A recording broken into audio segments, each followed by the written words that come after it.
గ్రామ ప్రజలందరికీ నమస్కారాలు తెలియజేస్తూ ఏదైతే అంగడిబజార్లో ఉన్నటువంటి ఈ చేపలు అమ్ముకునే స్థలాన్ని కొందరు వ్యక్తులు ఈ స్థలం మాదని చెప్పి రాళ్ళు పాతడం జరిగింది.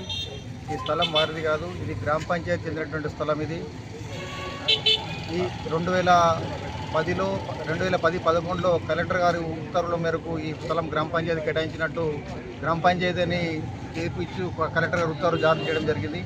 అది ఆ సదరు వ్యక్తులకు తెలియకుండా ఇక్కడ వాళ్ళు రాళ్ళు పాతడం జరిగింది.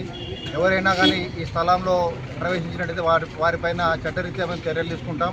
ఈ ఒక్క స్థలమే అని కాదు, ఎడపల్లో ఏ స్థలమైనా కూడా ఎవరైనా కబ్జా చేసినా, నా అన్నైనా నా తమ్ముడైనా, ఏ మతస్థుడైనా, ఏ కులస్తుడైనా ఎవరిని కూడా వదిలిపెట్టేది లేదు. ఖచ్చితంగా కబ్జాలకు గురైనటువంటి స్థలాన్ని మేము బయటికి తీస్తాం. గ్రామ పంచాయతీకి ఆదాయం వచ్చే దిశగా మేము చర్యలు తీసుకుంటాం.